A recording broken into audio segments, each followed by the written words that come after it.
Alrighty, welcome to an all new video with Matt. I went to a local thrift store. If you didn't know, I love to go to thrift stores and find the most random, coolest stuff, guys. When we picked this up, this is a paint by the number kit. It was only $1.50.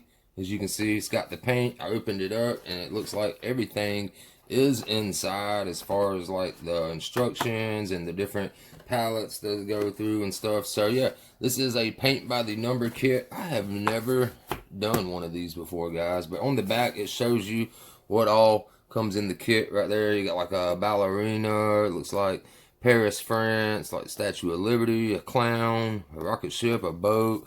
Just cool stuff, you know, to get you into the idea of how to paint and stuff. Now, by no means am I a professional artist, painter. I just like to do it as a hobby, guys. I wouldn't say anything of mine is no, like, Picasso or anything like that. But I enjoy seeing other people do these because they do kind of turn out really good. Now, painting to me is like the hardest expression of art right there. Like, draw, you can erase it. You know, with marker, you can get thin lines but they're perfect, and you can get your fat bold lines but there's no runoff, there's no blur and smear. When it comes to painting, you can come across a bunch of issues. So I am going to do a couple of these right here, and let's see what all comes in the kit. Now, I am prepared for this stuff to be old and dried up right here, guys. I have not checked these yet. It does come with a paintbrush, little fine tip right there, because these are these small kind. You can see like my hands right there. It's not like a huge one, but that's like the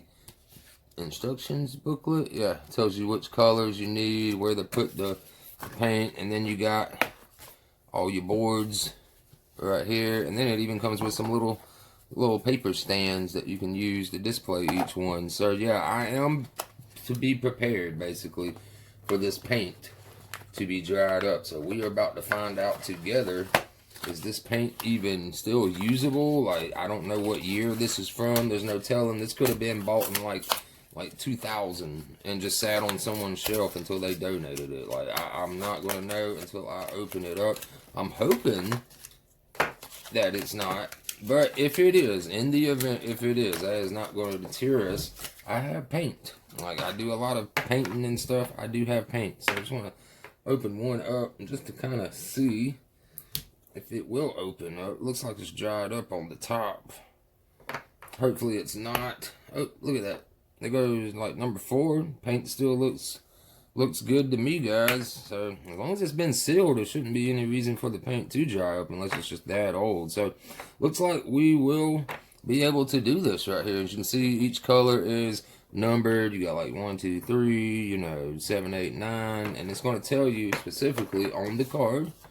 Let's take this one, this for example. As you can see right there, look real close. I'm gonna put it up there. You can see it tells you on the card what color that needs to be painted. So I'm gonna bust out a couple of these really fast. I'm gonna try to do the old speed up method here in a second and see if we can get this to look like a decent painting, you know. So I'm gonna pick one out that's pretty cool.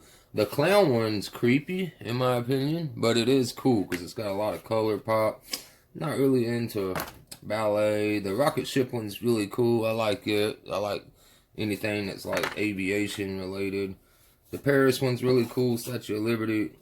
I think this would be my favorite one though. I love boats also. So yeah, we're gonna go ahead and try to paint a couple of these, and like I said, I'll use the old little fast motion magic trick right there, so you ain't gonna watch me forever, because this will take a while, I can see. So yeah, I'm gonna go ahead and get started on these and see what we can come up with.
Alright guys, so a little quick catch up right here. I went ahead and did some brown, some orange, some yellow right there in a lot of these places right here. And let me tell you, these lines to paint are very tedious, guys. Look at some of these right there. And the brush that comes with it is no good for this. Let me tell you, unless you're painting a big, wide, middle, open, like that area right there, what does it say? Like 10-5, and if it's got a slash, it means you got to mix it, right? But an area like that, maybe. So, literally had to bust out my own brushes because this is the first one that I started was this boat. And look how that paint was just like lobbing up, and it was hard to trace the lines real nice and stuff. So, that's the one that I started first with the brown.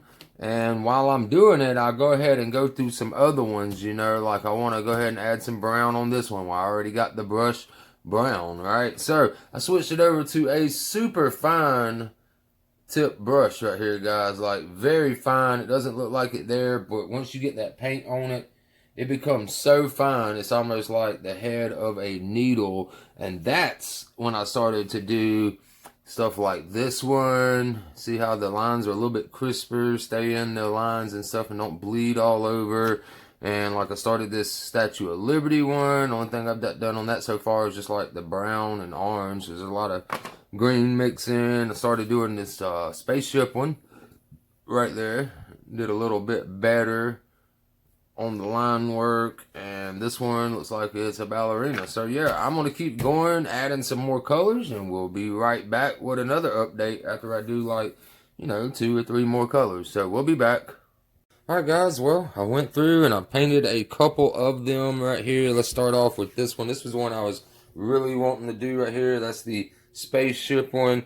You can definitely tell that's paint and not like colored pencil and marker. Now, these had some very fine lines, guys, and with the brush they provided, like I said, just wasn't that great for that, so I had to use my own brushes, and the paint doesn't smear too good. It kind of dries so quickly as you go, but that right there is the space shuttle one right there. That's how it turned out. Now, I will mention that a lot of these that said to mix the colors, when you mix the colors up, it does not look nothing like what the main picture you're going off of is. Like see that like bluish green color right there that was supposed to be way lighter, but that's the color combo it said to mix, and that was that. So that's the spaceship one right there. This one turned out really nice. I like this one. That one looks really good. The little like tugboat right there in the harbor with the lighthouse. I really like that one. That one turned out really good. This one was probably my favorite one to do, guys, is the clown one. That actually looks almost identical to what the picture shows in the book. So that one turned out great. I really like that one right there. And then I did this one right here, of like the ballerina dancing on a courtyard. That one turned out really good. I would have to say out of the ones I did, now there was a couple of more left over. There's like, let's see, 1, 2, 3, 4, 5, 6, 7, 8. There's about 7 or 8 of these in that whole kit. But out of all of them, I'm definitely going to say that the clown one is my favorite one. Then I'd have to go with maybe the tugboat, ballerina, and then the rocket ship one was pretty cool too. So pretty cool little thing. It teaches you kind of how to, you know, use paint and stay in lines and stuff like that right there. So hope you guys enjoyed that video. I will see you in the next one. Have a wonderful week ahead. Peace.